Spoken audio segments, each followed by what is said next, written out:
ਵਾਹਿਗੁਰੂ। ਧੰਨ ਵਾਹਿਗੁਰੂ ਸਾਹਿਬ ਜੀਓ। ਤੇਰੇ ਕਵਨ ਕਵਨ ਗੁਣ ਕਹਿ ਕਹਿ ਗਾਵਾਂ। ਤੂੰ ਸਾਹਿਬ ਗੁਣੀ ਨਿਧਾਨਾ। ਤੁਮਰੀ ਮਹਿਮਾ ਬਰਨ ਨਾ ਸਕੋਂ। ਤੂੰ ਠਾਕੁਰ ਊਚ ਭਗਵਾਨਾ।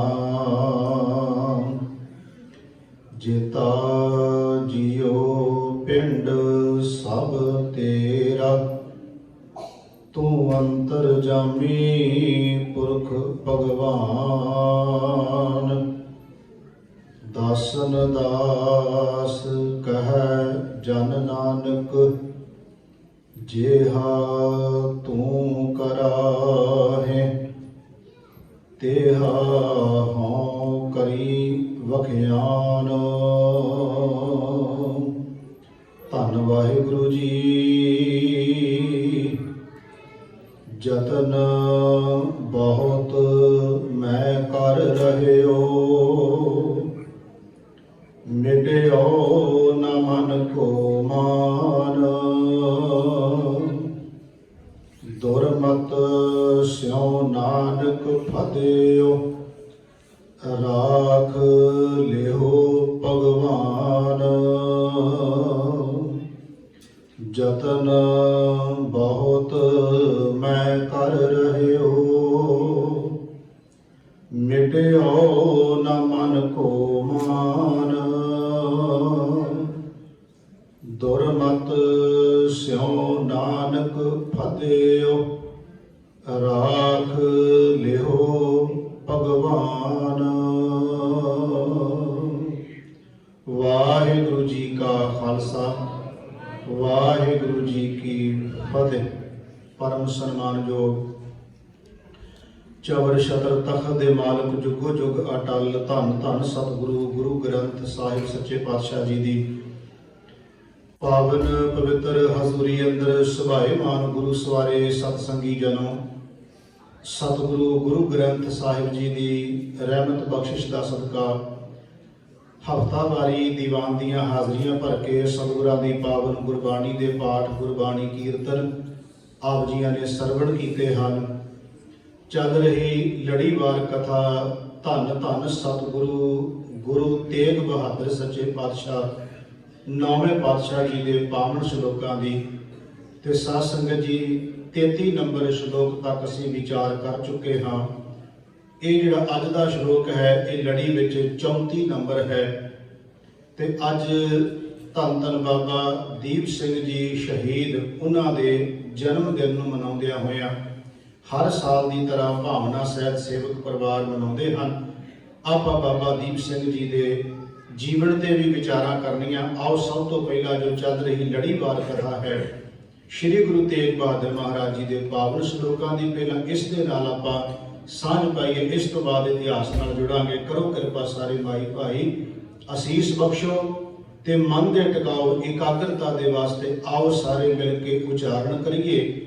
ਕੋਈ ਰਸਨਾ ਵਾਂਝੀ ਨਾ ਰਹੇ ਸਾਰੇ ਆਖੋ ਜੀ ਸਤਨਾਮ ਸ਼੍ਰੀ ਵਾਹਿਗੁਰੂ ਜੀ। ਕਰੋ ਸਾਰੇ ਕਿਰਪਾ ਸਤਨਾਮ ਸ਼੍ਰੀ ਵਾਹਿਗੁਰੂ ਜੀ।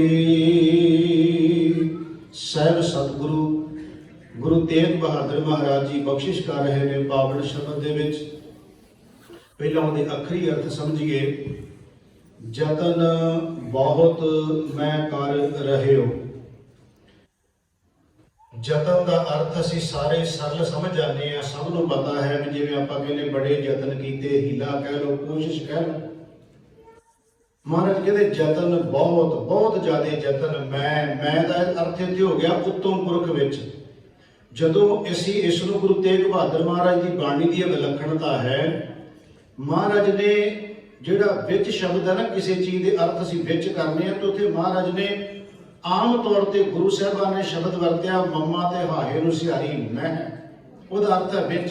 ਪਰ ਗੁਰੂ ਤੇਗ ਬਹਾਦਰ ਮਹਾਰਾਜ ਜੀ ਨੇ ਜਿੱਥੇ ਸ਼ਬਦ ਵਿੱਚ ਵਰਤਿਆ ਉੱਥੇ ਮਹਾਰਾਜ ਨੇ ਮੈਂ ਸ਼ਬਦ ਨੂੰ ਬਿੰਦੀ ਤੋਂ ਬਿਨਾਂ ਮੈਂ ਕਹਿ ਦਿੱਤਾ, ਘੱਟ ਘੱਟ ਮੈਂ, ਉੱਥੇ ਮੈਂ ਦਾ ਅਰਥ ਵਿੱਚ ਹੈ।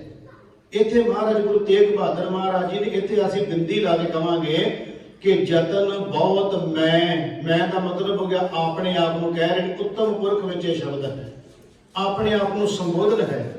ਗੁਰੂ ਤੇਗ ਬਹਾਦਰ ਜੀ ਕਹਿ ਰਹੇ ਨੇ ਕਿ ਯਤਨ ਬਹੁਤ ਮੈਂ ਕਰ ਰਹੇ ਹੋ, ਮੈਂ ਬਹੁਤ ਯਤਨ ਕੀਤੇ ਨੇ। ਤੇ ਕਾਹਦੇ ਵਾਸਤੇ ਯਤਨ ਕੀਤੇ? ਮਹਾਰਾਜ ਕਹਿੰਦੇ ਮਿਟਿਓ ਨਾ ਮਨ ਕੋ ਮਾਨ। ਮਹਾਰਾਜ ਕਹਿੰਦੇ ਨੇ ਮੈਂ ਯਤਨ ਬਹੁਤ ਕੀਤੇ ਪਰ ਮੇਰੇ ਮਨ ਦਾ ਮਾਨ ਅਹੰਕਾਰ ਮਿਟਿਆ ਨਹੀਂ। ਪਹਿਲਾਂ ਸਤੱਖਰੀ ਅਰਥ ਸਮਝਾਂਗੇ, ਫਿਰ ਆਪਾਂ ਸਮਝਦੇ ਕਿ ਮਹਾਰਾਜ ਕੀ ਕਹਿਣਾ ਚਾਹੁੰਦੇ ਆ।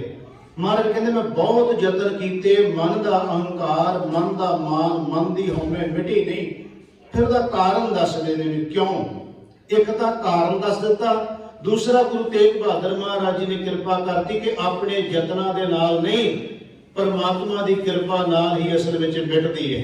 ਅੱਗੇ ਮਹਾਰਾਜ ਜਿਹੜੇ ਦੁਰਮਤ ਸਿਉ ਨਾਨਕ ਫਦਿਓ, ਫਸਿਆ ਹੋਇਆ ਹਾਂ ਦੁਰਮਤ ਵਿੱਚ, ਭੈੜੀ ਖੋਟੀ ਬੁੱਧੀ ਦੇ ਕਰਕੇ ਇਹ ਹਉਮੈ ਹੰਕਾਰ ਜਾ ਨਹੀਂ ਰਿਹਾ, ਤੇ ਰਾਖ ਲਿਓ ਭਗਵਾਨ। ਇੱਥੇ ਅਰਦਾਸ ਕਰਤੀ ਮਹਾਰਾਜ ਇਸ ਤੁਕ ਵਿੱਚ ਕਿ हे परमात्मा जी मैं बड़े यतन कीते मन का अहंकार होने मिली नहीं, मेरे यतन निफल हो गए, तुसी कृपा करो, आप लाज रखो बिरद दी ते मैनू इस तो बचा लो कि भैड़ी खोटी बुद्धि करके ये मान नहीं जा रहा। हुण शब्द तां लगदा भी गुरु तेग बहादुर साहब जी उत्तम पुरख विच अपने आप नूं कह रहे ने, पर सानू ये मनना पेगा कि गुरु तेग बहादुर महाराज जी दे अंदर रई मात्र रंचक मात्र भी होवे नहीं, रंचक मात्र भी अहंकार नहीं। ਆਪਾਂ ਕਈ ਵਾਰ ਅੱਗੇ ਸ਼ਬਦ ਵਿਚਾਰੇ ਨੇ ਗੁਰੂ ਤੇਗ ਬਹਾਦਰ ਸਾਹਿਬ ਜੀ ਦੇ, ਜਦੋਂ ਮਹਾਰਾਜ ਮਨੁੱਖ ਨੂੰ ਸਮਝਾਉਣਾ ਚਾਹੁੰਦੇ ਆ ਨਾ ਕੋਈ ਔਗਣਾ ਦੀ ਗੱਲ, ਇਹ ਬੜੀ ਵਿਲੱਖਣ ਹੈ। ਜਦੋਂ ਔਗਣਾ ਦੀ ਗੱਲ ਗੁਰੂ ਸਮਝਾਉਣੀ ਚਾਹੁੰਦਾ ਉਦੋਂ ਗੁਰੂ ਆਪਣੇ ਤੇ ਲੈ ਲੈਂਦਾ ਹੈ, ਆਪਣੇ ਉੱਤੇ ਲੈ ਲੈਂਦੇ ਮਹਾਰਾਜ। ਜਿਵੇਂ ਮਹਾਰਾਜ ਕਹਿੰਦੇ ਨੇ ਕਿ ਸਵਾਨ ਪੂਜਿਓ ਭਇਓ ਨਾ ਸੁਧੋ, ਬਹੁਤ ਯਤਨ ਮੈਂ ਕੀਨੋ।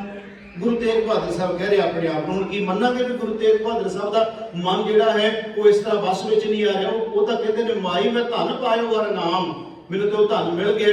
ਪਰ ਉੱਥੇ ਮਹਾਰਾਜ ਨੇ ਆਪਣੇ ਆਪ ਨੂੰ ਵਿੱਚ ਸ਼ਾਮਲ ਕਰਕੇ ਕਹਿ ਦਿੱਤਾ ਮੇਰਾ ਮਨ ਕੁੱਤੇ ਦੀ ਪੂਛ ਦੀ ਤਰ੍ਹਾਂ ਹੈ, ਸਿੱਧਾ ਨਹੀਂ ਕਦੀ ਹੋ ਰਿਹਾ। ਇਹਦਾ ਮਤਲਬ ਦੂਜੇ ਨੂੰ ਗੱਲ ਸਮਝਾਉਣੀ ਆਪਣੇ ਤੇ ਲੈ ਲਈ। ਇੱਕ ਉਦਾਹਰਨ ਹੋਰ ਦੇ ਦਿਆਂ, ਜਦੋਂ ਅਸੀਂ ਗੁਰੂ ਨਾਨਕ ਸਾਹਿਬ ਜੀ ਦੀ ਬਾਣੀ ਜਪਜੀ ਸਾਹਿਬ ਦਾ ਪਾਠ ਕਰਦੇ, ਉਹਦੇ ਵਿੱਚ ਤੁਸੀਂ ਇਹ 2 ਪੌੜੀਆਂ ਪੜ੍ਹਿਓ ਜੀ। ਇੱਕ ਵਿੱਚ ਮਹਾਰਾਜ ਕਹਿੰਦੇ ਨੇ ਕਿ ਅਸੰਖ ਜਪ ਅਸੰਖ ਭਾਵ ਅਸੰਖ ਪੂਜਾ ਅਸੰਖ ਤਪਤਾਓ। ਇਹ ਸਾਰੀ ਪੌੜੀ ਜਦੋਂ ਪੜ੍ਹਦੇ ਚੱਲੋਗੇ ਨਾ ਤੇ ਸਤਿਗੁਰੂ ਨੇ ਇਹਦੇ ਵਿੱਚ ਨਾਂ ਨਹੀਂ ਆਪਣਾ ਦਰਜ ਕੀਤਾ।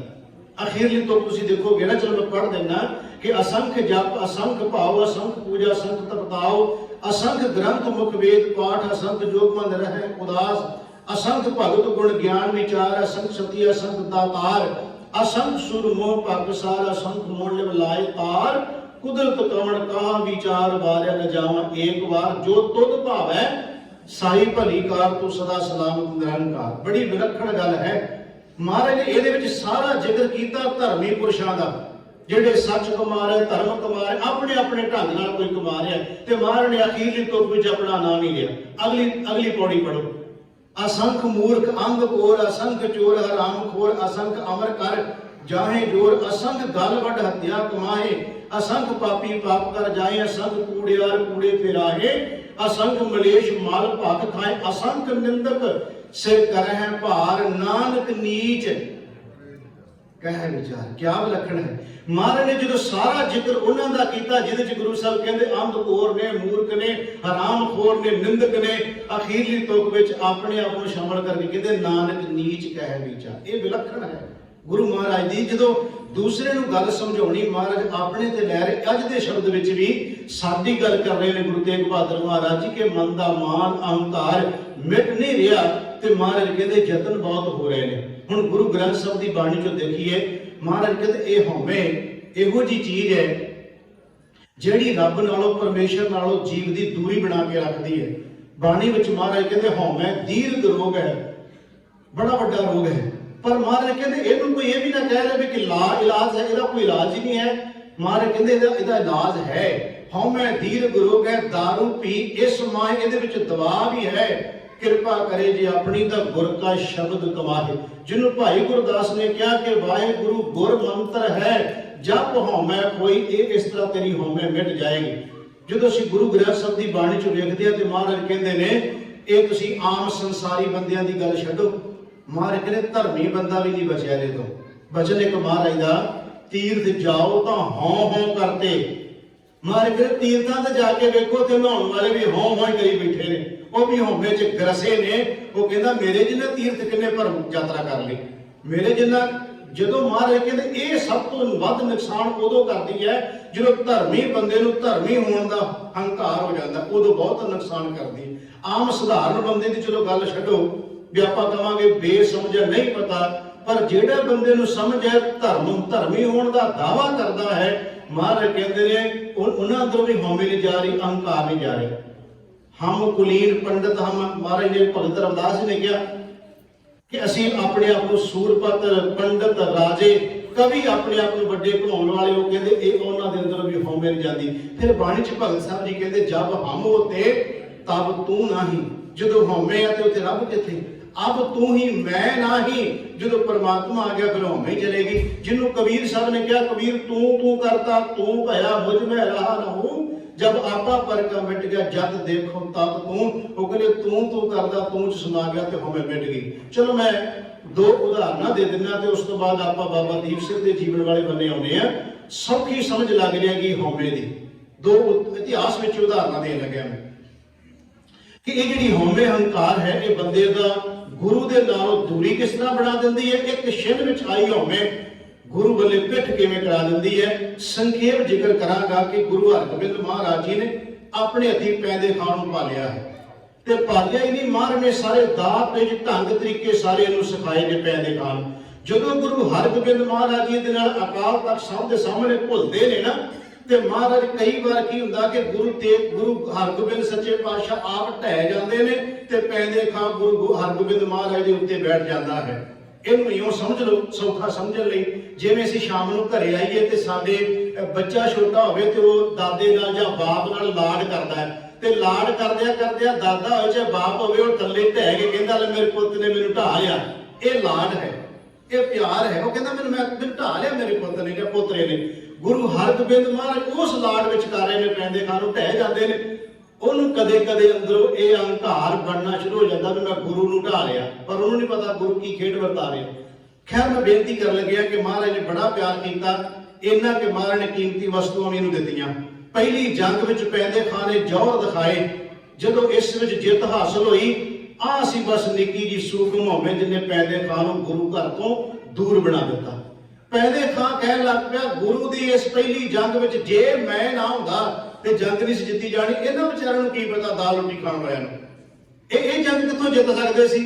ਇਹ ਹਉਮੈ ਆਈ ਤੇ ਗੁਰੂ ਹਰਗੋਬਿੰਦ ਮਹਾਰਾਜ ਨੂੰ ਪਤਾ ਚੱਲ ਗਿਆ। ਮਹਾਰਾਜ ਕਹਿੰਦੇ ਹੁਣ ਪੈਂਦੇ ਖਾਨ ਨੂੰ ਕਹੋ ਵੀ ਘਰੇ ਹੀ ਰਵੇ, ਅਸੀਂ ਨੂੰ ਸੱਦਣਾ ਨਹੀਂ ਹੈ। ਮਹਾਰਾਜ ਨੇ ਪੈਂਦੇ ਖਾਨ ਨੂੰ ਸੱਦਿਆ ਨਹੀਂ। ਫਿਰ ਇਹਨੇ ਆਪਣੇ ਮਹਾਰਾਜ ਨੇ ਜਿਹੜੇ ਕੀਮਤੀ ਵਸਤੂ ਦਿੱਤੀਆਂ ਸੀ ਉਹਨੇ ਆਪਣੇ ਜਵਾਈ ਨੂੰ ਦੇ ਦਿੱਤੀਆਂ। ਗੁਰੂ ਹਰਗੋਬਿੰਦ ਸਾਹਿਬ ਨੇ ਕਿਹਾ ਸੀ ਤੂੰ ਦਰਬਾਰ ਚ ਆਵੇਂ ਲੈ ਕੇ ਆਈ, ਪਰ ਇਹਨੇ ਉਦੋਂ ਵੀ ਝੂਠ ਬੋਲ ਦਿੱਤਾ। ਖੈਰ ਮਹਾਰਾਜ ਨੇ 3 ਜੰਗਾਂ ਲੜੀਆਂ ਤੇ ਪੈਂਦੇ ਖਾਨ ਨੂੰ ਨਹੀਂ ਸੱਦਿਆ। ਚੌਥੀ ਜੰਗ ਵਿੱਚ ਗੁਰੂ ਦੇ ਵਿਰੁੱਧ ਜੰਗ ਲੜਨ ਲਈ ਆ ਗਿਆ। ਜਿਹੜਾ ਗੁਰੂ ਨਾਲ ਭੁੱਲਦਾ ਰਿਹਾ, ਗੁਰੂ ਤੋਂ ਦਾਅ ਪੇ ਸਕਦਾ ਰਿਹਾ, ਗੁਰੂ ਤੋਂ ਬਖਸ਼ਾ ਲੈਂਦਾ ਗਿਆ, ਉਹਦੀ ਨਿੱਕੀ ਜੀ ਹਉਮੈ ਨੇ ਉਹਨੂੰ ਗੁਰੂ ਦਾ ਦੁਸ਼ਮਣ ਬਣਾ ਦਿੱਤਾ।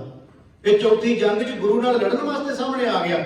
ਮਹਾਰਾਜ ਦੇ ਸਾਹਮਣੇ ਆ। ਮਹਾਰਾਜ ਕਹਿੰਦੇ ਪੈਂਦੇ ਖਾਨਾ ਜੀ ਦਾ ਨਹੀਂ ਕਰਦਾ ਤੇਰੇ ਨਾਲ ਲੜੀਏ, ਪਰ ਕੀ ਕਰੀਏ ਤੂੰ ਹੁਣ ਜਦੋਂ ਦੁਸ਼ਮਣ ਬਣ ਕੇ ਆ ਗਿਆ ਹੈ। ਮਹਾਰਾਜ ਕਹਿੰਦੇ ਆ ਫਿਰ ਮੈਦਾਨੇ ਜੰਗ ਵਿੱਚ ਦੋਨੋਂ ਜਾਣੇ ਵਿਖਾਈਏ ਜੌਹਰ। ਉਦੋਂ ਵੀ ਨਹੀਂ ਮਨ ਚ ਆਈ, ਉਹ ਮਨਾ ਹੁਣ ਹੀ ਢਹਿ ਜਾ ਗੁਰੂ ਦੇ ਚਰਨਾਂ 'ਚ। ਮਹਾਰਾਜ ਭੁੱਲ ਬਖਸ਼ ਦਿਓ ਮੇਰੀ। ਗੁਰੂ ਹਰਗੋਬਿੰਦ ਸੱਚੇ ਪਾਤਸ਼ਾਹ ਦੇ ਸਾਹਮਣੇ ਆਣ ਖਲੋਤਾ। ਮਹਾਰਾਜ ਦੇ ਤੀਰਾਂ ਦੀ ਬਾਸ਼ੜ ਕੀਤੀ। ਗੁਰੂ ਹਰਗੋਬਿੰਦ ਸੱਚੇ ਪਾਤਸ਼ਾਹ ਮਹਾਰਾਜ ਜੀ ਇਸ ਤੇ ਕਿਉਂਕਿ ਦਾਅ ਪੇਚ ਗੁਰੂ ਤਾਂ ਜਾਣਦਾ ਸੀ, ਸਿਖਾਇਆ ਸੀ ਮਹਾਰਾਜ ਨੇ। ਮਹਾਰਾਜ ਦੇ ਸਾਰੇ ਦਾਅ ਪੇਚ ਜਾਣਦੇ ਸਨ। ਇਹ ਆਪਣੇ ਤੀਰ ਚਲਾਉਣ ਤੋਂ ਬਸ ਹੋਇਆ। ਇਹਨੇ ਕੀ ਕੀਤਾ, ਇਹਨੂੰ ਇੰਨਾ ਮਹਾਰਾਜ ਨੇ ਤਾਕਤਵਰ ਬਣਾਇਆ ਸੀ, ਇਹਨੇ ਢੰਗ ਸਿਖਾਏ ਸੀ ਕਿ ਘੋੜੇ ਉੱਤੇ ਬੰਦਾ ਚੜਿਆ ਹੋਵੇ ਤੇ ਇਹ ਥੱਲੇ ਘੋੜੇ ਤੇ ਵੜ ਕੇ ਘੋੜਾ ਸਮੇਤ ਬੰਦੇ ਨੂੰ ਪਲਟਾ ਕੇ ਜ਼ਮੀਨ ਤੇ ਸੁੱਟ ਦਿੰਦਾ ਸੀ। ਇੰਨੀ ਤਾਕਤ ਸੀ ਇਹਦੇ ਅੰਦਰ। ਇਹ ਇੱਕਦਮ ਉਤਰਿਆ ਘੋੜੇ ਦੇ ਥੱਲੇ ਤੇ ਗੁਰੂ ਹਰਗੋਬਿੰਦ ਮਹਾਰਾਜ ਦੇ ਘੋੜੇ ਥੱਲੇ ਵੜਨ ਲੱਗਿਆ। ਮਹਾਰਾਜ ਤੇ ਜਾਣਦੇ ਸਨ ਜਦੋਂ ਥੱਲੇ ਆਇਆ ਮਹਾਰਾਜ ਨੇ ਖੱਬੇ ਹੱਥ ਦੀ ਢਾਲ ਮਾਰੀ, ਇਹ ਜ਼ਮੀਨ ਤੇ ਡਿੱਗ ਪਿਆ। ਮਹਾਰਾਜ ਘੋੜੇ ਤੋਂ ਉਤਰੇ फिर गुरु फिर भी तरस दे घर में हमेशा ही होता है। महाराज ने क्यों पैंदे खाना इस वेले अल्लाह नूं याद कर, खुदा नूं याद कर। अजे भी मैं तेन उस रूप में समझदा जो तू आया सी ते मैं तेन पालिया हाथी सारा कुछ खड़ाया, तेन सारा दा पेट सिखाए, पर हुण तू दुश्मन बन के आ गया। तेरी हौमे ने असल में तेन गुरु तो दूर कर दिता। जिहड़ा ये तू भरम पाल लिया सी भी मेरा करके जंग जीती गई है। महाराज ने कहा तेरे तो बाद भी 3 जंगा जीतियां ने ना गुरु के सिखा ने। खैर गुरु हरगोबिंद महाराज के हथों की मौत हो जाती है। एक तो होगी घटना ये हौमे उत्ते मैं बोल रही हूं, हंकार के उत्ते। दूसरी घटना लै लो, वो है गुरु गोबिंद सिंह महाराज जी नाल संबंधित कि जो बंदा एक क्षण में ही हौमे त्याग देवे तो फिर गुरु नाल मिलाप किदां दा बन जाता। पहली मैं उदाहरण दी भी निक्की जी हौमे ने गुरु दे नाल दूरी बना दी। हुण मैं जिक्र कर लगा एक क्षण में गुरु इस हौमे नूं दूर करके सदा लई अपना बना लैंदा है। वो है सैयद खान। मैं संखेप कह रहा, उन्होंने बहुती कहानी नहीं कह रहा। सैयद खान दिल्ली तो चलिया औरंगजेब के कहण ते मैं गुरु गोबिंद सिंह नूं फड़ के लै आउणा। ये पीर बुद्धू शाह का साला है ते नसीरा का भरा है। पीर बुद्धू शाह की धर्म पत्नी जिहड़ी ये जांदा जांदा अपनी भैन कोले रोक गया ते भैन ने कहा वीर नूं कहंदा भैन दा याद आ गया घर। कहंदा की करा मैं तेरे लागे जिन्हों तू गुरु जपदी है, जिहदा करके मेरा भणवैया मेरे भणेवे भी शहीद तुसीं करवाए ने ते मैं उसनूं फड़न वास्ते आया। उन्हें समझाया बड़ा भी तू किते अल्लाह नाल मत्था लाउण चले नहीं समझा, क्योंकि हौमे दे घोड़े ते सवार सी ना, समझिया नहीं। मन में आया मना गुरु गोबिंद सिंह नूं बाहों फड़ के मैं औरंगजेब दे पेश कर देना है। कितनी वड्डी गल है। ये हौमे दे घोड़े ते सवार सी। महाराज नूं उधर नसीरा ओदी भैन ਇਹਦੀ ਭੈਣ ਜਿਹੜੀ ਉਹ ਅਰਦਾਸਾਂ ਕਰਦੀ महाराज ऐसा तीर मारियो जिन्हों अंदर हिरदा विन के सदा ਲਈ अपना बना लियो। वो तीर दूजा नहीं महाराज बाण शब्द का मारियो जी, नेत्रा का बाण मारियो तो मेरे भरा को बख्श दियो। उधर भैन ये अरदासां करती पई है। ये कहना मैं गुरु गोबिंद सिंह नूं फड़ के ले आउणा। महाराज आनंदगढ़ के किले च जो पता लग्या सिख ने कहा सैयद खां आ रहा है। गुरु गोबिंद सिंह सच्चे पातशाह महाराज जी हस पे। सिखा ने पूछा महाराज हसे क्यों? महाराज कहते इसे करके हसे जिहड़ा तुसीं कहंदे हो सैयद खा रहा मैं तां हसिया। महाराज घोड़े ते सवार होए। ये कहंदा सी गुरु मेरे सामने आवे। महाराज घोड़े ते सवार होए, आनंदगढ़ के किले चों बाहर निकले। सैयद खां सामने है, गुरु गोबिंद सिंह उहदे सामने ने। ते साध संगत जी जदों गुरु वाले तकिया, नेत्रा च नेत्र पाए, गुरु का चेहरा देखिया, गुरु के हाव भाव नूं तकिया, ऐं कह लो कि महाराज की ऐसी दृष्टि इस सैयद खां दे उत्ते पै रही है। वो कहता मना सचमुच ही भैन कहती सी किहदे नाल मत्था लाउण चले तो वाकई खुदा का रूप जापदे, अल्लाह का रूप ने। खैर मैं होर गल संखेप करा। गुरु गोबिंद सिंह जी कह लगे सैयद खां कर वार। वार की करना सी महाराज का शब्द कहण दी देर। एक बने मन च आउंदा मना गुरु नूं फड़ लै, दूसरे बने मन च इहो जी इहो कह लो भी जिहड़ी एक क्षण की गल सारी हुंदी है।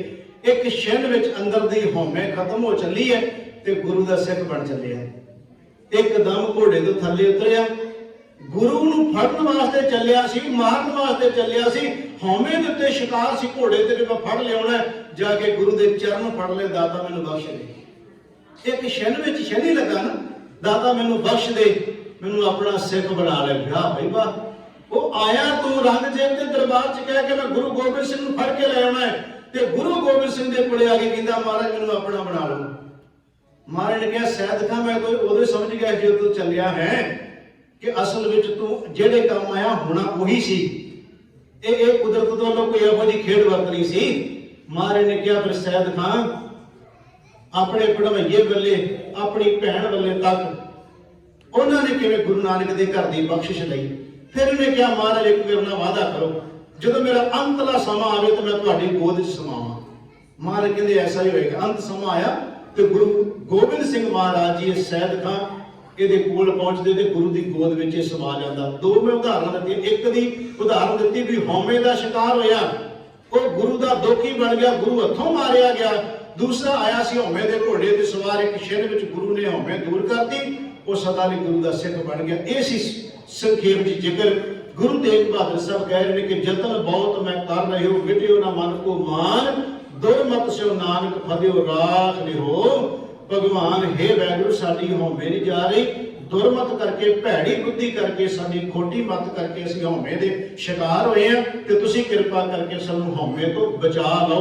आओ असीं बाकी समा लाउणा है बाबा दीप सिंह जी दे जीवन दे उत्ते, क्योंकि चल रही लड़ीवार कथा दी मेरी ਇੱਛਾ ਹੁੰਦੀ ਹੈ ਵੀ ਆਪਾਂ ਜੋ ਲੜੀ ਚੱਲ ਰਹੀ ਪਹਿਲਾਂ ਉਸ ਸ਼ਬਦ ਨੂੰ ਜ਼ਰੂਰ ਸਾਂਝਾ ਕੀਤਾ ਜਾਏ, ਫਿਰ ਜਿਹੜੇ ਦਿਨ ਤੇ ਆਪਾਂ ਜੁੜੇ ਹੁੰਦੇ ਉਹਦੀ ਵਿਚਾਰ ਆਪਾਂ ਕਰਦੇ। ਹੁਣ ਆਪਾਂ ਜੁੜਦੇ ਹਾਂ ਬਾਬਾ ਦੀਪ ਸਿੰਘ ਜੀ ਦੇ ਜੀਵਨ ਦੇ ਨਾਲ। ਸਾਧ ਸੰਗਤ ਜੀ, ਪਉਪਿੰਡ ਪਿੰਡ ਜਿਹੜੇ ਇਸ ਇਲਾਕੇ ਦੇ ਵੀਰ ਨੇ ਤਰਨਤਾਰਨ ਪੱਟੀ ਦਾ ਜਿਨ੍ਹਾਂ ਦਾ ਏਰੀਆ ਹੈ ਉਹਨਾਂ ਨੂੰ ਪਤਾ ਹੈਗਾ ਪਉਪਿੰਡ ਜਿਹੜਾ ਪਿੰਡ ਹੈ ਇਹ ਬਾਰਡਰ ਤੇ ਤਕਰੀਬਨ ਪੈ ਜਾਂਦਾ ਹੈ। ਭਿੱਖੀਵਿੰਡ, ਖਾਲੜਾ, ਖੇਮ ਕਰਨੇ ਸਾਰੇ ਇੱਧਰ ਦਾ ਏਰੀਆ ਹੈ।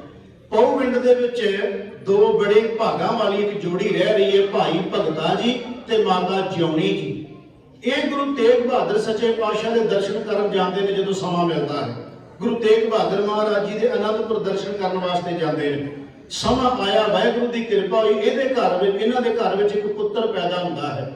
ਉਹਦਾ ਜਨਮ ਹੈ 26 ਜਨਵਰੀ ਸੰਨ 1682। ਇਹ ਵਿਦਵਾਨਾਂ ਨੇ ਅੰਦਾਜ਼ਾ ਜਿਹਾ ਲਾਇਆ ਇਸ ਕਰਕੇ ਕਿਉਂਕਿ 1757 ਚ ਸ਼ਹਾਦਤ ਹੁੰਦੀ ਹੈ ਨਵੰਬਰ ਦੇ ਮਹੀਨੇ ਚ 1757 ਚ। ਉਦੋਂ 75 ਸਾਲ ਦੀ ਉਮਰ ਮੰਨੀ ਜਾਂਦੀ ਸੀ, ਇਸ ਕਰਕੇ ਵਿਦਵਾਨਾਂ ਨੇ 75 ਸਾਲ ਦੀ ਉਮਰ ਨੂੰ ਲੈ ਕੇ ਤੇ ਇਸ ਤਰ੍ਹਾਂ ਜਨਮ ਬਣਾ ਲਿਆ ਵੀ ਤਕਰੀਬਨ 1682 ਬਣਦਾ ਹੈਗਾ। ਕਿਉਂਕਿ ਕੁਝ ਹਸਤੀਆਂ ਇਹੋ ਜਿਹੀਆਂ ਨੇ ਮਹਾਨ ਹੋਈਆਂ ਜਿਨ੍ਹਾਂ ਦੇ ਜਨਮ ਦਿਨ ਦੀਆਂ ਡੇਟਾਂ ਕਈਆਂ ਦੇ ਤੇ ਮਾਂ-ਬਾਪ ਦਾ ਵੀ ਨਹੀਂ ਪਤਾ ਲੱਗਦਾ, ਕਿਉਂਕਿ ਇਹ ਥੋੜਾ ਕਿਸੇ ਨੂੰ ਪਤਾ ਜਿਹਨੇ ਜਨਮ ਲਿਆ ਨੇ ਕੱਲ ਨੂੰ ਕੀ ਮਹਾਨ ਕਾਰਨਾਮਾ ਕਰ ਦੇਣਾ, ਇਹ ਤੇ ਪਤਾ ਕਿਸੇ ਨੂੰ ਨਹੀਂ ਨਾ ਹੁੰਦਾ। ਇਸ ਕਰਕੇ ਸਾਧ ਸੰਗਤ ਜੀ ਇਹ ਮੰਨਿਆ ਗਿਆ ਵੀ 26 ਜਨਵਰੀ ਸੰਨ 1682 ਨੂੰ ਇਹਨਾਂ ਦੇ ਘਰ ਵਿੱਚ ਬਾਲਕ ਨੇ ਜਨਮ ਲਿਆ। ਉਹਦਾ ਨਾਂ ਦੀਪਾ ਚਾਹੇ ਦੀਪ ਰੱਖਿਆ ਗਿਆ। ਇਹ ਫਿਰ ਪਰਿਵਾਰ ਸਤਿਗੁਰੂ ਗੁਰੂ ਗੋਬਿੰਦ ਸਿੰਘ ਮਹਾਰਾਜ ਜੀ ਦੇ ਕੋਲੇ ਲੈ ਕੇ ਗਿਆ ਇਸ ਬੱਚੇ ਨੂੰ। ਸਾਧ ਸੰਗਤ ਜੀ, ਉਦੋਂ ਸੰਨ 1699 ਦੀ ਵਿਸਾਖੀ ਨੂੰ ਮਹਾਰਾਜ ਖਾਲਸਾ ਪੰਥ ਸਾਜ ਰਹੇ ਸਨ। ਇਹ ਪਰਿਵਾਰ ਵੀ ਉੱਥੇ ਪਹੁੰਚਿਆ। ਇਹਨਾਂ ਨੇ ਖੰਡੇ ਬਾਟੇ ਦੀ ਪੌ ਲੈ ਲਈ। ਉਦੋਂ ਉਮਰ ਇਹਨਾਂ ਦੀ ਤਕਰੀਬਨ 17 ਸਾਲ ਬਣਦੀ ਹੈ। ਖੰਡੇ ਬਾਟੇ ਦੀ ਪੌ ਲੈ ਕੇ ਨਾਂ ਰੱਖ ਦਿੱਤਾ ਦੀਪ ਸਿੰਘ। ਇਹਨਾਂ ਨੇ ਆਪਣੇ ਮਾਂ-ਬਾਪ ਨੂੰ ਕਿਹਾ ਮੈਂ ਗੁਰੂ ਗੋਬਿੰਦ ਸਿੰਘ ਦੇ ਚਰਨਾਂ 'ਚ ਰਹਿਣਾ ਚਾਹੁੰਦਾ। ਆਗਿਆ ਲੈ ਕੇ ਸਤਿਗੁਰਾਂ ਦੇ ਚਰਨਾਂ ਵਿੱਚ ਰਹਿਣਾ ਸ਼ੁਰੂ ਕਰ ਦਿੱਤਾ। ਕੁਝ ਮਹੀਨੇ ਨਿਕਲੇ ਤੇ ਮਹਾਰਾਜ ਨੇ ਭਾਈ ਮਨੀ ਸਿੰਘ ਦੀ ਡਿਊਟੀ ਲਾਈ ਕਿ ਤੁਸੀਂ ਬਾਬਾ ਦੀਪ ਸਿੰਘ ਨੂੰ ਸੰਥਿਆ ਕਰਾਉਣੀ ਹੈ। ਬਾਣੀ ਦੀ ਸੰਥਿਆ ਭਾਈ ਮਨੀ ਸਿੰਘ ਤੋਂ ਲਈ। ਜਿਹੜੇ ਉੱਥੇ 52 ਕਵੀ ਸੀ ਉਹਨਾਂ 52 ਕਵੀਆਂ ਕੋਲੋਂ ਬਾਬਾ ਦੀਪ ਸਿੰਘ ਨੇ ਵੱਖ-ਵੱਖ ਵਿਦਿਆ ਹਾਸਲ ਕੀਤੀ ਤੇ ਫਿਰ ਮਹਾਰਾਜ ਦੇ ਚਰਨਾਂ 'ਚ ਰਹਿ ਕੇ ਘੋੜ ਸਵਾਰੀ, ਤੀਰ ਅੰਦਾਜ਼ੀ, ਬੰਦੂਕ ਆਦਿ ਸਾਰੇ ਜਿੰਨੇ ਕਰਤੱਵ ਸੀ ਉਹ ਬਾਬਾ ਦੀਪ ਸਿੰਘ ਨੇ ਅਨੰਦਪੁਰ ਸਾਹਿਬ ਦੀ ਧਰਤੀ ਤੇ ਸਿੱਖ ਲਏ। ਸਮਾਂ ਆਇਆ, ਗੁਰੂ ਗੋਬਿੰਦ ਸਿੰਘ ਮਹਾਰਾਜ ਜੀ ਨੇ ਕਿਹਾ ਬਾਬਾ ਦੀਪ ਸਿੰਘ ਜੀ ਨੂੰ ਕਿ ਤੁਸੀਂ ਆਪਣੇ ਪਿੰਡ ਚਲੇ ਜਾਓ। ਇਹ ਸਤਿਗੁਰੂ ਦੀ ਆਗਿਆ ਲੈ ਕੇ ਪਿੰਡ ਆਉਂਦੇ ਨੇ। ਮਾਂ-ਬਾਪ ਨਾਲ ਹੱਥ ਵਟਾਉਂਦੇ ਨੇ, ਖੇਤੀ ਦਾ ਕੰਮ ਕਰਦੇ ਨੇ। ਤੁਹਾਨੂੰ ਪਤਾ ਕਿ ਅੱਜ ਦੇ ਸਮੇਂ ਤੇ ਚਲੋ ਜ਼ਿਮੀਂਦਾਰ ਵਿਹਲਾ ਹੁੰਦਾ ਹੀ ਕਦੇ ਨਹੀਂ। ਕਣਕ ਬੀਜਦੀ, ਝੋਨਾ ਬੀਜ ਲਿਆ, ਕਣਕ ਬੀਜਦੀ, ਝੋਨਾ ਬੀਜ ਲਿਆ, ਐਸਾ ਕੰਮਾਂ ਤੋਂ ਆਪਾਂ ਲੱਗੇ ਪਏ। ਪਹਿਲੀਆਂ ਸਮੇਂ ਜਿਹੜੇ ਪੁਰਾਣੇ ਬਜ਼ੁਰਗ ਬੈਠੇ ਉਹਨਾਂ ਨੂੰ ਪਤਾ ਹੈ ਕਿ ਜਾਂ ਤੇ ਕਣਕ ਦੀ ਚਲੋ ਫਸਲ ਕਹਿ ਲਓ ਜਾਂ ਮਕਈ ਦੀ ਜਾਂ ਕਮਾਦ ਜਾਂ ਹੋਰ ਦਾਲਾਂ ਆਦਿ ਤੇ 2-2 4-4 ਮਹੀਨੇ 6-6 ਮਹੀਨੇ ਟਾਈਮ ਮਿਲ ਜਾਂਦਾ ਸੀ।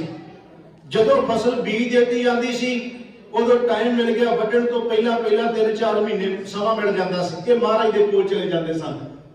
ਉਹਨਾਂ ਸਮਾਂ ਗੁਰੂ ਸਾਹਿਬ ਦੇ ਕੋਲ ਰਹਿ, ਜਦੋਂ ਫਸਲ ਪੱਕ ਜਾਣੀ ਥੋੜਾ ਸਮਾਂ ਪਹਿਲਾਂ ਆ ਜਾਣਾ, ਫਿਰ ਫਸਲ ਨੂੰ ਸਾਂਭ ਦੇਣਾ, ਅਗਲੀ ਦੀ ਤਿਆਰੀ ਕਰਨ ਵਾਸਤੇ ਫਿਰ ਤਿਆਰੀ ਕਰਕੇ ਤੇ ਚਲੇ ਜਾਣਾ। ਇਸ ਤਰ੍ਹਾਂ ਵੱਧ ਸਮਾਂ ਸਤਿਗੁਰੂ ਮਹਾਰਾਜ ਦੇ ਚਰਨਾਂ 'ਚ ਬਾਬਾ ਦੀਪ ਸਿੰਘ ਰਹਿੰਦੇ ਨੇ। ਸਮਾਂ ਆਇਆ ਸਾਧ ਸੰਗਤ, ਅਨੰਦਪੁਰ ਨੂੰ ਘੇਰਾ ਪੈਂਦਾ ਹੈ। ਉਹਨਾਂ ਸਮਿਆਂ ਤੇ ਬਾਬਾ ਦੀਪ ਸਿੰਘ ਉੱਥੇ ਨਹੀਂ, ਇਹ ਆਪਣੇ ਪਿੰਡ ਵਿੱਚ ਨੇ। ਇਹ ਤੋਂ ਕਈ ਜਥੇ ਚੱਲਦੇ ਸਨ ਅਨੰਦਪੁਰ ਸਾਹਿਬ ਨੂੰ। ਵਿੱਚ ਵਿੱਚ ਬਾਬਾ ਦੀਪ ਸਿੰਘ ਜਥਿਆਂ ਦੇ ਨਾਲ ਜਾਂਦੇ ਸਨ ਤੇ ਵਾਪਸ ਆ ਜਾਂਦੇ ਸਨ। ਖੈਰ ਸਤਿਗੁਰੂ ਮਹਾਰਾਜ ਜੀ ਨੇ ਅਨੰਦਪੁਰ ਦਾ ਕਿਲ੍ਹਾ ਛੱਡਿਆ, ਸਰਸਾ ਨੂੰ ਪਾਰ ਕੀਤਾ। ਗੁਰੂ ਗੋਬਿੰਦ ਸਿੰਘ ਸੱਚੇ ਪਾਤਸ਼ਾਹ ਮਹਾਰਾਜ ਜੀ ਚਮਕੌਰ ਦੀ ਜੰਗ ਤੋਂ ਬਾਅਦ ਜਿਹੜਾ ਹੈ ਮਹਾਰਾਜ ਮਾਛੀਵਾੜੇ ਤੇ ਫਿਰ ਢਾਬ ਦੀ ਜੰਗ ਜਿਹਨੂੰ ਮੁਕਤਸਰ ਦੀ ਅਸੀਂ ਪਿਛਲੇ ਹਫ਼ਤੇ ਜਿਹਦਾ ਜ਼ਿਕਰ ਕੀਤਾ ਸੀ, ਉਸ ਜੰਗ ਤੋਂ ਬਾਅਦ ਮਹਾਰਾਜ ਸਿੱਧੇ ਦਮਦਮਾ ਸਾਹਿਬ ਪਹੁੰਚ ਜਾਂਦੇ। ਮੈਂ ਸੰਖੇਪ ਕਰ ਰਿਹਾ ਗੱਲ ਨੂੰ। ਮਹਾਰਾਜ ਦਮਦਮਾ ਸਾਹਿਬ ਪਹੁੰਚ ਜਾਂਦੇ ਗੁਰੂ ਗੋਬਿੰਦ ਸਿੰਘ ਸੱਚੇ ਪਾਤਸ਼ਾਹ। ਉੱਥੇ ਮਹਾਰਾਜ ਕਹਿੰਦੇ ਨੇ ਆਪਣੇ ਮਹਿਲਾਂ ਨੂੰ ਸੱਦਦੇ ਨੇ, ਭਾਈ ਮਨੀ ਸਿੰਘ ਨੂੰ ਸੱਦਦੇ ਨੇ। ਦਮਦਮਾ ਸਾਹਿਬ ਦੀ ਧਰਤੀ ਤੇ ਮਾਤਾ ਸੁੰਦਰ ਕੌਰ ਤੇ ਮਾਤਾ ਸਾਹਿਬ ਕੌਰ ਜੀ ਭਾਈ ਮਨੀ ਸਿੰਘ ਦੇ ਨਾਲ ਦਮਦਮਾ ਸਾਹਿਬ ਸਾਬੋ ਕੀ ਤਲਵੰਡੀ ਆਉਂਦੇ ਨੇ। ਬਾਬਾ ਦੀਪ ਸਿੰਘ ਜੀ ਪੰਜਾਬ ਦੀ ਧਰਤੀ ਤੋਂ ਜਾਂਦੇ ਆ ਤੇ ਗੁਰੂ ਗੋਬਿੰਦ ਸਿੰਘ ਮਹਾਰਾਜ ਜੀ ਦੇ ਚਰਨਾਂ 'ਚ ਪਹੁੰਚ ਜਾਂਦੇ। ਮਹਾਰਾਜ ਸੁਨੇਹਾ ਭੇਜਦੇ ਉਹਨਾਂ ਨੂੰ, ਇਹ ਵੀ ਚਲੇ ਜਾਂਦੇ ਆ। ਮਹਾਰਾਜ ਦੇ ਚਰਨਾਂ 'ਚ ਰਹਿ ਕੇ ਜਦੋਂ ਗੁਰੂ ਕੇ ਮਹਿਲ ਆਏ ਉਹਨਾਂ ਨੇ ਪੁੱਛਿਆ ਬੇਟੇ ਕਿੱਥੇ ਨੇ? ਜੁਝਾਰ ਸਿੰਘ, ਅਜੀਤ ਸਿੰਘ, ਜੋਰਾਵਰ ਸਿੰਘ, ਫਤਿਹ ਸਿੰਘ ਨਜ਼ਰ ਨਹੀਂ ਆਉਂਦੇ। ਇਹ ਸ਼ਬਦ ਉੱਥੋਂ ਦੇ ਦਮਦਮਾ ਸਾਹਿਬ ਦੀ ਧਰਤੀ ਤੇ ਨੇ ਜਿਹੜੇ ਮਹਾਰਾਜ ਨੇ ਕਿਹਾ ਸੀ ਇਨ ਪੁੱਤਰ ਨੇ ਕਿਹਾ ਸੀਸ਼ ਪੈ ਵਾਰ ਦੀਏ ਸੁੱਤ ਚਾਰ ਮੋਹ ਤੋਂ ਕਿਹਾ ਹੋਇਆ ਜੀਵਤ ਕਈ ਹਜ਼ਾਰੇ ਸ਼ਬਦ ਮਹਾਰਾਜ ਨੇ ਦਮਦਮਾ ਸਾਹਿਬ ਦੀ ਧਰਤੀ ਤੇ ਕਹੇ ਸਨ। ਫਿਰ ਮਹਾਰਾਜ ਨੇ ਭਾਈ ਮਨੀ ਸਿੰਘ ਹੋਰਾਂ ਨੂੰ ਕਿਹਾ कि बहुत बड़ा एक कारज करने वाला है। वो है गुरु तेग बहादुर महाराज जी की बाणी दर्ज करवानी गुरु ग्रंथ साहब जी दे विच। आप जी नूं याद होएगा एक संपादना हुई गुरु अर्जन साहब दे वेले भाई गुरदास तो करवाई, दूसरी बार गुरु ग्रंथ साहब की संपादना गुरु गोबिंद सिंह ने भाई मनी सिंह तो करवाई। वो इस करके जिन्हों असीं अज प्रचलित रूप में कहने दमदमी बीड़ कहने सी, वो दमदमा साहब की धरती ते महाराज ने गुरु तेग बहादुर साहब की सारी बाणी दर्ज की इस ग्रंथ में। ते बाबा दीप सिंह जी दवा तैयार जिहड़ी है वो कलम नूं दवा तैयार करते हैं, शाही तैयार करते हैं, कलमा घड़ के देंगे, शाही तैयार करके बना के देंगे हैं। तो भाई मनी सिंह जी लिखते हैं गुरु ग्रंथ साहब के स्वरूप नूं। ये सत्संग जी मुकम्मल कारज हो जाता है सारा ही। फिर गुरु गोबिंद सिंह सच्चे पातशाह महाराज जी अगे नंदेड़ नूं जाते हैं। रस्ते च महाराज जी माधो दास बैरागी नूं ਉਹਦਾ जीवन बदल के बंदा सिंह बहादुर बना के पंजाब की धरती को तोड़ते हैं। गुरु गोबिंद सिंह महाराज जी ने बंदा सिंह बहादुर को पंजाब की धरती से तोड़िया ते जिहड़े हुक्मनामे भेजे सन वो सी कि जदों माझे दे सिख नाल आण रन उदों हमला कर दिओ जे सरहंद दे उत्ते। उधर महाराज ने माझे की धरती से हुक्मनामे बाबा बंदा सिंह बहादुर ने भेजते, कुछ सिख चले गए। जदों गुरु गोबिंद सिंह सच्चे पातशाह महाराज जी दमदमा साहिब तो जान लगे उदों महाराज ने बाबा दीप सिंह नूं कहा सी ये कारज तुसीं निरंतर जारी रखियो जे। जिहड़े अज लोग गल्लां करदे ने ना बाबा दीप सिंह दे उत्ते किंतु परंतु करदे ने, इहो जिहियां गल्लां सानूं सुणन नूं मिलदियां ने। जिहड़े कहंदे बाबे दीप सिंह की देण है भी तू अपनी देण ही दस दे, तेरी की देण है। तो बाबे दीप सिंह दी गल छड्ड, साडी की देण है, बाबे दीप सिंह दी की देण है। ਉਹ ਗੁਰਮੁਖੋ ਜਿਹੜੇ ਬਾਬੇ ਨੇ गुरु ग्रंथ साहब के 4 स्वरूप लिखे होना, गुटका साहब किसी ने लिख के देना ना जपजी साहब का, तो मेरा ख्याल है बंदा हाथ खड़े कर जो भरावा मेरे तो नहीं काम होना। सिर्फ जपजी साहब लिख के देना होवे ते गल्लां असीं करदे ना, असीं उन्हां ते कर लग पैने तर्क भी बाबा दीप सिंह उत्थे जी बिल्डिंग नूं बचाउण चला गया। गुरमुखो कदी उन्हां सूरबीर योद्धियां दे जीवन मैं तो हैरान रह गया। मैं इस बारी बड़ी कोशिश की, जिन्ना कुछ मैनूं मटीरियल मिल सकिया मैं बड़ा कोशिश की, घट मिलता इन्ना मिलता नहीं, पर जिन्नियां किताबां मेरे हथ लगियां जां मैं कुछ गुरमुखां प्यारां नूं फोन करके पूछा भी वध तो वध इहदा मटीरियल कित्थों सानूं मिल सकदा, पर नहीं बहुत ज़्यादा मिलदा। जिहड़ा मैनूं मिलिया मैं उहदे विच तुहाडे नाल साਂਝ ਵਿੱਚ ਪਾਉਣੀ, ਜਿਹੜੀਆਂ ਗੱਲਾਂ ਦਾ ਸਾਨੂੰ ਕਈ ਵਾਰ पता ही नहीं ਹੁੰਦਾ। बाबा दीप सिंह का मैं जिक्र करिया 4 स्वरूप महाराज ने कहा सी सेवा करियो जी। 4 स्वरूप गुरु ग्रंथ साहब ने लिखने कि खाला जी का बड़ा है। तुसीं देखो 1430 पन्ने ने गुरु ग्रंथ साहब के, एडा वड्डा महाराज दा कार है ते हाथ दे नाल सारी लिखाई करनी है। तुसीं देखो पहला देखना पोथी वाले बन्ने, फिर ओदे बन्ने लिखण वाले बन्ने देखना, लिखण तो बाद फिर पढ़ना भी किते गलती तो नहीं हो गई। एक दिन च काम हो गया, एक साल च। वो गुरमुखों विद्वान मानते ने 20 साल का समा बाबा दीप सिंह लग्या इस कारज लई। हुण 20 साल तुसीं कहोगे किवें, वो लगातार तो नहीं सी लिखी जा रही। जदों बाबा बंदा सिंह बहादुर चलिया साध संगत जी उथों महाराज की आग्ञा लैके ते बाबा दीप सिंह ने खंडा खड़काया बाबा बंदा सिंह बहादुर दे नाल सरहद तक। असीं उस गल नूं कदी वेखिया ही नहीं भी वो उस चीज़ नूं क्यों नहीं देखदे। बाबा दीप सिंह ने बाबा बंदा सिंह बहादुर नाल इन्हां जंगां विच हिस्सा लिया है।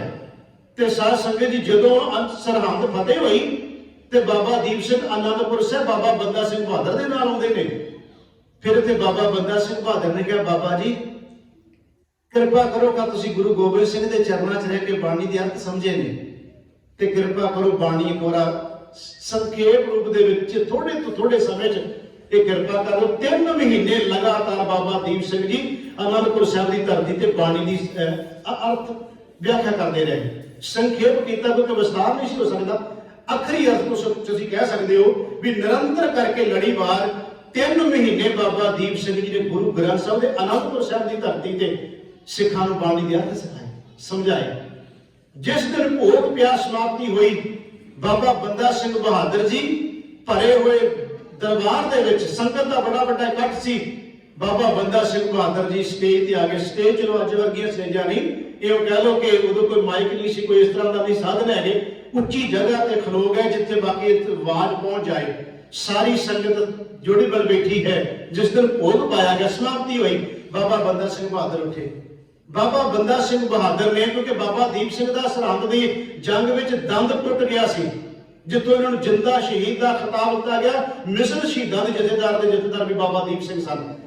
ये खिताब आनंदपुर साहब की धरती ते बाबा बंदा सिंह बहादुर दे रहे ने ते नाले कह रहे ने साध संगत जी, ये बाबा दीप सिंह वो महान शख्सियत है जिन्हें गुरु गोबिंद सिंह महाराज जी के चरणों च रह के दात लई अमृत दी ते 4 स्वरूप गुरु ग्रंथ साहब सच्चे पातशाह जी उदों तक 4 नहीं सी तैयार होए। उन्होंने कहा गुरु ग्रंथ साहब की लिखत तैयार कर रहे ने, स्वरूप तैयार कर रहे ने। इन्होंने 3 महीने ला के गुरु ग्रंथ साहब की सानू कथा सुनाई है। बाबा दीप सिंह की जो संगत विच वडियाई कर रहे सन ते बाबा जी ने विचों बाबा बंदा सिंह बहादुर नूं कहा भी मेरे हाथ जोड़ के बेनती, उठ के खड़ गए। कहते मैं इस जोग नहीं जो तुसीं कह रहे हो है। वेखो जीवन सिख दा, मैं इस जोग नहीं जो तुसीं कह रहे हो संगतां नूं। ये कहो कि गुरु गोबिंद सिंह की बख्शिश है।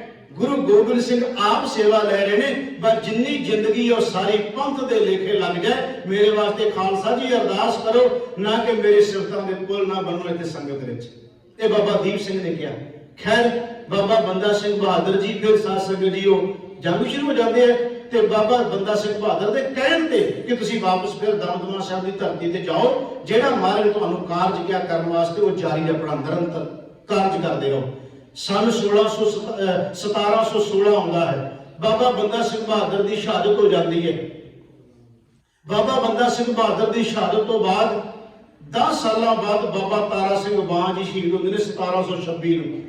ਹੁਣ मैं होर संखेप होने लगा क्योंकि बाबा दीप सिंह के जीवन की गल शहादत नाल जाके मुकम्मल होनी है। शहादत कहांगे तां उन्हां दा जीवन मुकम्मल होना है। सन 1716 च बाबा बंदा सिंह बहादुर की शहादत हो जाती है। सन 1726 च बाबा तारा सिंह जी बाण शहीद हो जाते हैं ते सन 1733 विच नवाब कपूर सिंह खालसा पंथ की वागडोर संभाल लेंदे हैं। उन्होंने फिर जिहड़े मिसलां तैयार कीतियां ਉਹਦੇ ਚ ਬਾਬਾ ਦੀਪ ਸਿੰਘ ਨੂੰ ਵੀ ਸ਼ਹੀਦਾਂ ਦੀ ਮਿਸਲ ਦੇ ਜਥੇਦਾਰ ਥਾਪਿਆ ਗਿਆ। ਬਾਬਾ ਬੰਦਾ ਸਿੰਘ ਬਹਾਦਰ ਪੰਜਾਬ ਦੀ ਧਰਤੀ ਤੇ ਆਉਂਦੇ ਨੇ। ਇੱਥੇ ਜਿਹੜਾ ਸਾਧ ਸੰਗਤ ਜੀ ਜਿਹੜੇ ਨਵਾਬ ਕਪੂਰ ਸਿੰਘ, ਜੱਸਾ ਸਿੰਘ ਆਲੂਵਾਲੀਆ, ਜੱਸਾ ਸਿੰਘ ਰਾਮਗੜੀਆ, ਚੜਤ ਸਿੰਘ, ਬੁੱਢਾ ਸਿੰਘ, ਦਰਬਾਰਾ ਸਿੰਘ, ਇਹ ਜਿੰਨੇ ਵੀ ਸਿੰਘ ਉਦੋਂ ਮੌਜੂਦ ਸਨ, ਬਾਬਾ ਬੰਦਾ ਸਿੰਘ ਬਹਾਦਰ ਉਹਨਾਂ ਦੇ ਨਾਲ ਜੰਗ ਵਿੱਚ ਹਿੱਸਾ ਲੈਂਦੇ ਆ। ਸ਼ਾਇਦ ਤੁਹਾਨੂੰ ਪਤਾ ਹੋਵੇ ਕਿ ਇੱਕ ਵਾਰ ਬਾਬਾ ਦੀਪ ਸਿੰਘ ਕਰਤਾਰਪੁਰ ਦੀ ਧਰਤੀ ਤੇ ਕੁਝ ਸਮਾਂ ਰਹੇ ਸਨ। गुरु गोबिंद जी गुरु ग्रंथ साहब की भीड़ सी उन्होंने इस वास्ते परखण वास्ते भी किते गलती तो नहीं हो गई।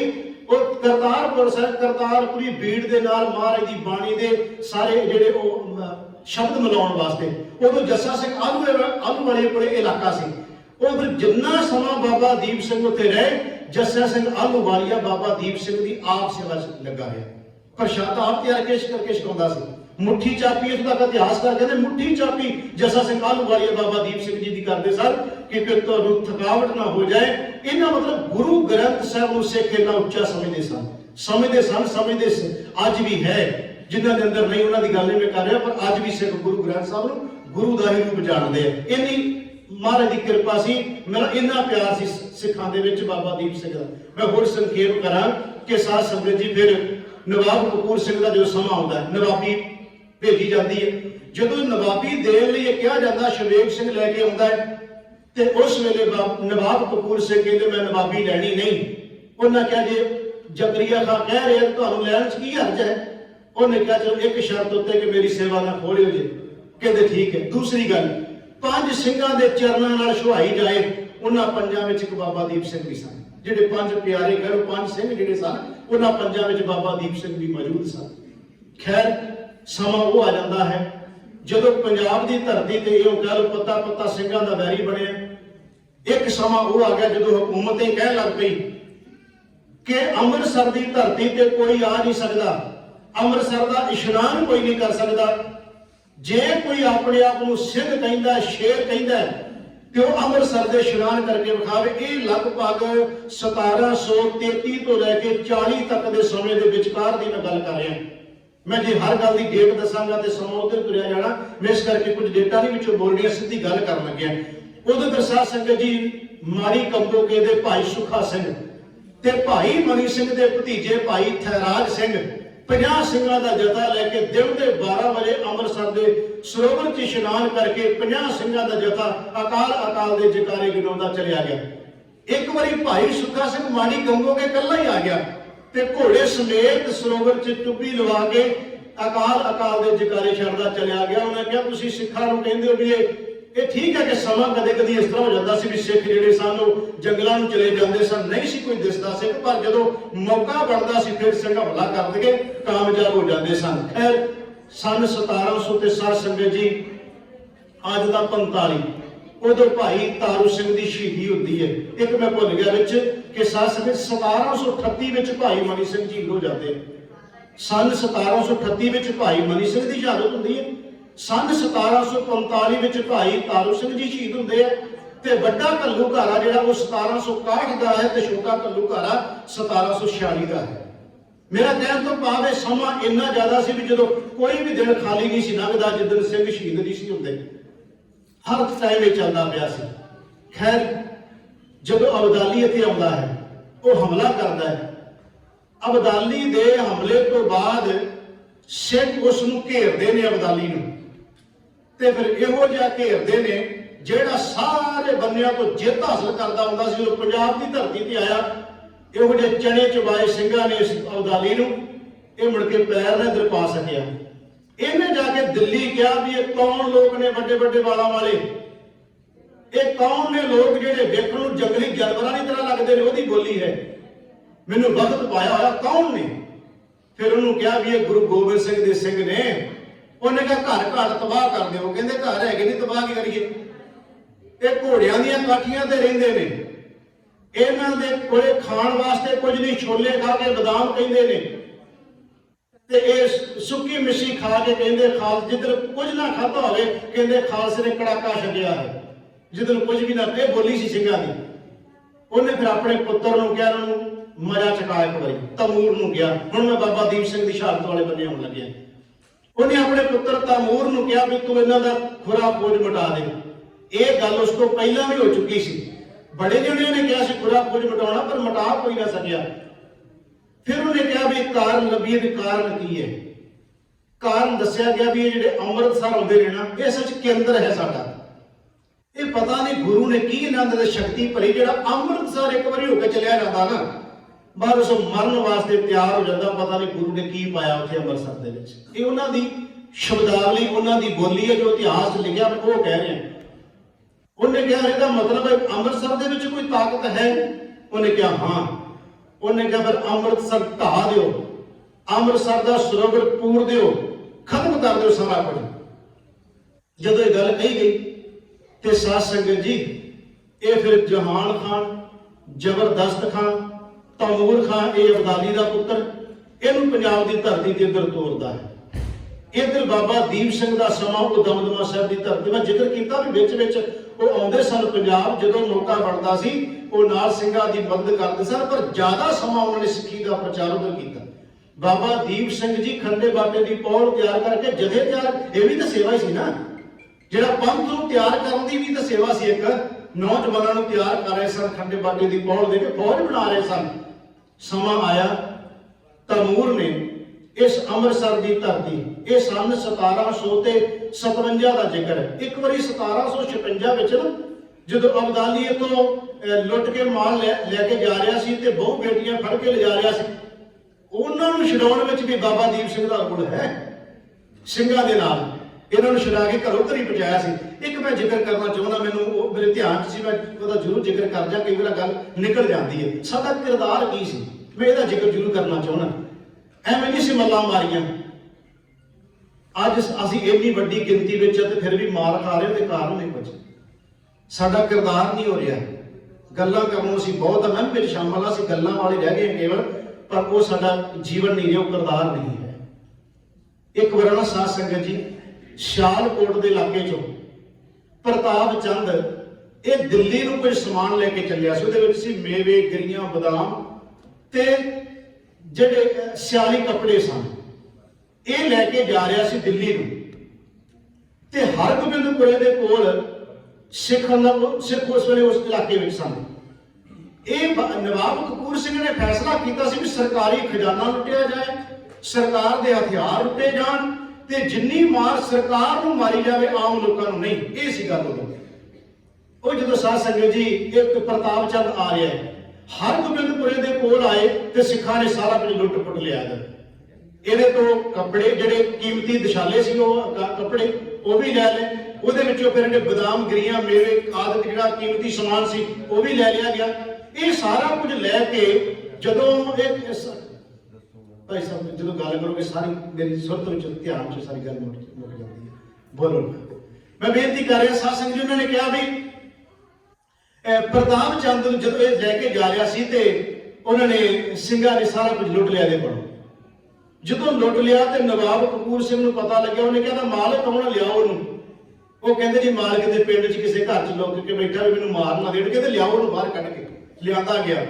ਨਵਾਬ ਕਪੂਰ ਸਿੰਘ ਨੇ ਕਿਹਾ ਕਿੰਨੇ ਪੈਸੇ ਬਣਦੇ, ਜਿੰਨਾ ਤੇਰਾ ਸਮਾਨ ਹੈ ਪੈਸੇ ਕਿੰਨੇ ਕੁ ਬਣਦੇ ਇਹਦੇ, ਕਿੰਨੇ ਕੁ ਹੋਣਗੇ ਪੈਸੇ? ਉਹਨੇ ਕਿਹਾ ਜੀ ਮੈਨੂੰ ਪੈਸਿਆਂ ਦਾ ਕੀ ਪਤਾ, ਕਹਿੰਦੇ ਤੇਰਾ ਸਮਾਨ ਮਾਲ ਤੇਰਾ ਪਤਾ ਕਿਉਂ? ਉਹਨੇ ਕਿਹਾ ਜਦੋਂ ਦਿੱਲੀ ਜਾਏਗਾ ਸਰਕਾਰ ਖਰੀਦੇਗੀ, ਜਿੰਨੇ ਦਾ ਵਟਿਆ ਗਿਆ ਉਹਦੇ ਪੈਸੇ ਮੈਨੂੰ ਮਿਲਣਗੇ।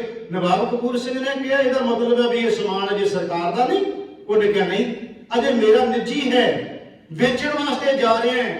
ਨਵਾਬ ਕਪੂਰ ਸਿੰਘ ਨੇ ਸਾਰੇ ਸਿੰਘਾਂ ਨੂੰ ਇਕੱਠਿਆਂ ਕਰ ਲਿਆ, ਕਹਿੰਦੇ ਆਜੋ ਸਾਰੇ, ਜੋ ਸਮਾਨ ਜਿਹੜੇ ਸਿੰਘ ਕੋਲੇ ਲਿਆ ਕੇ ਢੇਰੀ ਕਰ ਦਿਓ।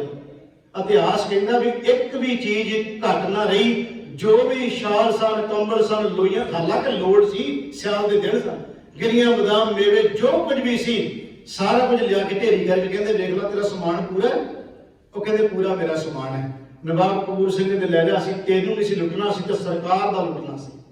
ਇਹਦਾ ਮਤਲਬ ਸਿੱਖਾਂ ਦੇ ਕਿਰਦਾਰ ਸਨ ਨਾ ਵੀ ਜਦੋਂ ਸਰਕਾਰ ਦਾ ਹੋ ਜਾਂਦਾ ਤਾਂ ਲੁੱਟਦੇ, ਜਦੋਂ ਤੇਰਾ ਹੈ ਇਸ ਕਰਕੇ ਸਾਰਾ ਸਮਾਨ ਨੂੰ ਕੀਮਤੀ ਵਾਪਸ ਕਰ ਦਿੱਤਾ। ਮੈਂ ਤਾਂ ਬੇਨਤੀ ਕਰ ਰਿਹਾ ਸੀ ਇਹ ਇਹੋ ਜਿਹੇ ਸਿੱਖਾਂ ਦੇ ਉਦੋਂ ਕਿਰਦਾਰ ਸਨ। ਬਾਬਾ ਦੀਪ ਸਿੰਘ ਇਹੋ ਜਿਹੇ ਸਿੱਖਾਂ ਨੂੰ ਤਿਆਰ ਕਰ ਰਹੇ ਨੇ। ਇਧਰ ਸਾਧ ਸੰਗਤ ਜੀ ਅੰਮ੍ਰਿਤ ਸਰੋਵਰ ਨੂੰ ਪੂਰ ਦਿੱਤਾ ਗਿਆ। ਇਧਰੋਂ ਫਿਰ ਇੱਕ ਸਿੱਖ ਨੂੰ ਪਤਾ ਲੱਗਦਾ ਹੈ, ਇਹ ਇੱਥੋਂ ਦੌੜ ਕੇ ਜਾਂਦਾ ਹੈ ਦਮਦਮਾ ਸਾਹਿਬ ਦੀ ਧਰਤੀ ਨੂੰ, ਕਿਉਂਕਿ ਪੰਥ ਇਸ ਤਰ੍ਹਾਂ ਖਿਲਰਿਆ ਹੋਇਆ ਸੀ, ਕਿਤੇ ਕਿਤੇ ਜਿੱਥੇ ਜਿੱਥੇ ਪਤਾ ਚੱਲਦਾ ਸੀ ਇਹ ਦਮਦਮਾ ਸਾਹਿਬ ਪਹੁੰਚਿਆ। ਇਹਨੇ ਜਾ ਕੇ ਬਾਬਾ ਦੀਪ ਸਿੰਘ ਨੂੰ ਸਾਰੀ ਵਾਰਤਾ ਸੁਣਾਈ ਕਿ ਬਾਬਾ ਜੀ ਅੰਮ੍ਰਿਤ ਸਰੋਵਰ ਨੂੰ ਪੂਰ ਦਿੱਤਾ ਗਿਆ ਹੈ, ਉਹਨੂੰ ਢਾਹ ਦੇਣ ਦੀਆਂ ਤਿਆਰੀਆਂ ਨੇ। ਬਾਬਾ ਦੀਪ ਸਿੰਘ ਇਹ ਗੱਲ ਸੁਣਦਿਆਂ ਸਾਰ ਉਸ ਵੇਲੇ ਤਕਰੀਬਨ ਇਤਿਹਾਸ ਕਰਕੇ ਨੇ 75 ਸਾਲ ਉਮਰ ਹੋ ਚੁੱਕੀ ਸੀ ਇਸ ਬਾਬੇ ਦੀ।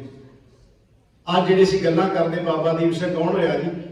75 ਸਾਲ ਦੀ ਉਮਰ ਤੇ ਬਾਬੇ ਦੇ ਹੱਥ ਵਿੱਚ 2 ਧਾਰਾ ਖੰਡਾ ਹੈ, ਕਲਮ ਰੱਖਤੀ ਉਸ ਸਿੱਖ ਨੇ। ਉਹਨੇ ਕਿਹਾ ਹੈ ਗੁਰੂ ਰਾਮਦਾਸ ਦਾ ਸਰੋਵਰ, ਗੁਰੂ ਰਾਮਦਾਸ ਦਾ ਘਰ, ਗੁਰੂ ਅਰਜਨ ਦੇਵ ਜੀ ਦੀਆਂ ਰਹਿਮਤਾਂ ਜਿੱਥੇ ਵਰਦੀਆਂ ਨੇ ਉਸ ਨੂੰ ਢਾਉਣ ਦੀਆਂ ਤਿਆਰੀਆਂ, ਉਸ ਨੂੰ ਪੂਰਨ ਦੀਆਂ ਤਿਆਰੀਆਂ ਪੂਰ ਦਿੱਤਾ ਗਿਆ।